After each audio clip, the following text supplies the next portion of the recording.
So today I want to talk about how you tell if energy therapy is working or not.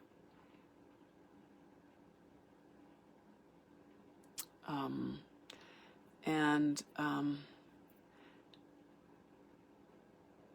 the biggest question I hear is, I can't tell if I'm doing anything. Like, you can tell, but I can't. And I'm here to tell you that there are probably infinite ways to tell if energy therapy is working. But there's one way that if you have a certain kind of tumor, like any muggle with no sensitivity, just a hand that can feel temperature is able to tell if it's working or not. Okay.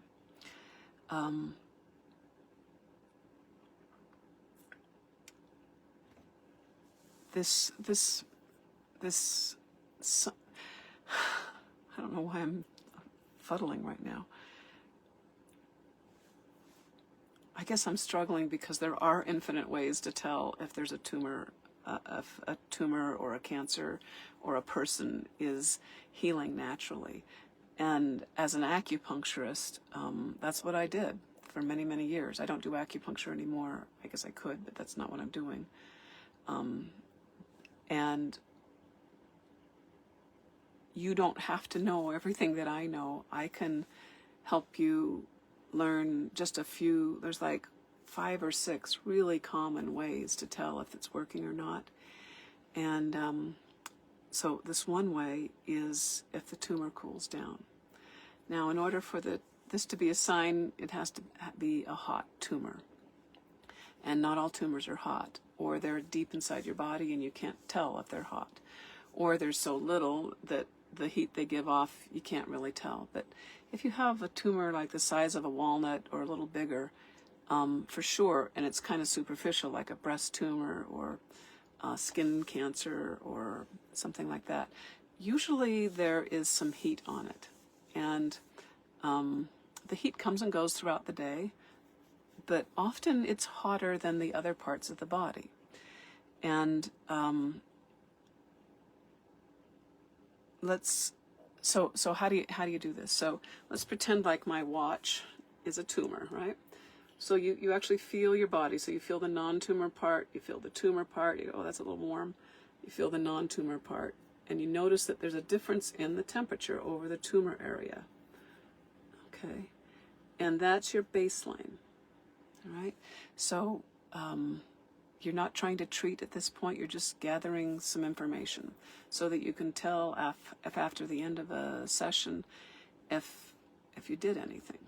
All right, so you just feel that. Some people say, oh, my hands are cold. So just use the same hand. So don't put both hands on different parts of the body to try to evaluate, because maybe your right hand's already warmer than the other. So just use one hand to compare the same. So even if your hand is cold, it'll be able to perceive the differences of temperature. Okay. Now, then what happens is you do the treatment, and I use the Bengston Method, and so we cycle for anywhere between 5 and 40 minutes, and I'm pretty good at a distance being able to tell if the tumor is cooling down or not. But it's not that I'm trying to cool the tumors down. This is just a sign. It sort of emerges from the ground of being, and the tumor cools down. So then you touch here, and then you touch the tumor area again. You go, oh, before it was hot, and now it's not. Now it's more even temperature. And even temperature is very good. That's a sign that the body's naturally healing itself. That means a whole bunch of hormonal shifts had to go into effect. That means that something happened. It does not mean that the cancer is cured. It just means that the body responded. This works just fine with animals. So like if you have a dog that has stomach cancer, so it might not want you to touch its belly. So you very respectfully do that. If they won't let you, like let's say the dog this is their tummy and they don't want you to touch it because they're guarding it, what you can often do is just feel the temperature above with the palm of your hand, usually not the fingertips, but the palm. And you can sense the temperature on the non-tumor area, about an inch off the tumor area, and an inch off another tumor area. So, because this heat radiates and you can feel it if it's a decent sized tumor. And so if your dog or your aunt, like a person will usually let you gently touch even a very tender tumor and feel the temperature. But if the tumor is really gross, like it's fungigating, or you just, for sanitation reasons, you don't want to touch it, or maybe it's underneath a bandage and you don't want to move the bandage, you don't have to touch the tumor. You can come a little bit off the body and tell. So then you give the treatment, and at some point you feel like, oh, let me check again. And if you check again and the temperature has evened out or even become a lot less, that's a good sign that the body responded to something that happened, and you were there doing a healing. So maybe that was it. N equals 1, right? It's not a controlled experiment, but it's a sign that's very reproducible in my mind. Often the tumor area will become colder than the non-tumor area. Like if it's a really rapidly growing tumor, as it responds, it actually becomes almost icy. I remember treating a woman who came to my office, and she just got chilled. She just was chilled to the bone, and she says, "What's happening? We're like sitting there cycling, and now I'm freezing." So I let her borrow a sweater. It was like summer, and let her borrow a sweater, and it was just, she says, "This is bizarre. It's so dramatic." Other times, people, either with distance or with, in my office, when I was working out of my office, often the patient was a woman, and she would bring her skeptical husband, who loved her very much and was willing to indulge her with whatever she wanted. But he didn't want to watch the treatment because he thought it was just too woo-woo. He was like a science guy, and he wasn't interested in Bengston, didn't know that Bengston was also a science guy, didn't want to talk to me, just was really prejudiced against, he was a disbeliever, right? But I would often convince this disbeliever to at least come in and feel the heat on the tumor. He'd say, yeah, it's hot. And then he'd go out in the waiting room and wait. And then after the treatment, it was cooled down. I'd say, "Come back and see." And it was just such a predictable, jaw-dropping moment, because in his mind, nothing was going on, because he saw me just sitting there with my hands on her. It's like, this is so bogus. Like, oh my God, I can't believe I'm paying for this. But I love her, and I got, if she believes in it, whatever. They have this whole thing that they're doing, but they switch and they go, "Something happened." And then she says, "I feel like this peace inside me, and the pain is gone, or it's down like 80%. It's like such a remarkable feeling of less pain and more peace. And it's observable, even if you're not the one experiencing the less pain and peace, because you look different. And so even somebody who's just maybe not tuned into subtle differences in physiology can tell, like, no, my wife feels better. She clearly feels better. So that's why I like this sign, is that it's just so dramatic.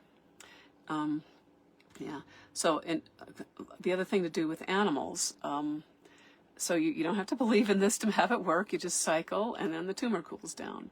And then that's a sign that you can stop the treatment. Now, this is a little bit of a caveat, because you don't want to cycle until the tumor cools down, because then you're using cooling down tumors as a tool. It's just one of the many signs that a tumor is getting better.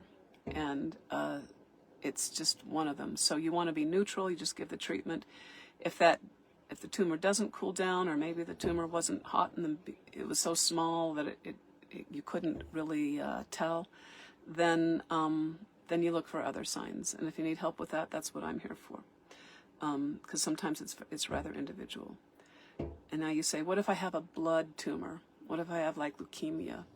And the tumor's everywhere. It's all over in my blood. Often, one of your lymph nodes is hotter than the other, or just your lymph nodes are hot and the non-lymph node area is is not as hot. And you treat the body, not necessarily putting your hands on the lymph nodes or over the hot areas. You just maybe put them on the shoulders or on the abdomen or on the back. And that hot lymph node will cool down just as dramatically as if it was a solid tumor. So that's a good tip too.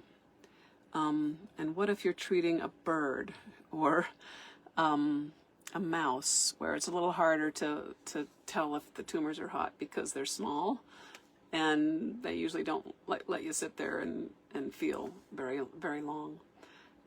Then we get into more subtle shifts, and that's where I get into training. But you can sometimes just feel the whole mood of the cage that the animal's in cool down and become peaceful. But if you've got a nice solid tumor, I guess they're not very nice, right? But if you've got a tumor that's about the size of a walnut or bigger, sometimes like a pea-size tumor will make the whole area hot. So I'm not saying that you won't feel heat from a small tumor. I'm just saying that sometimes you don't.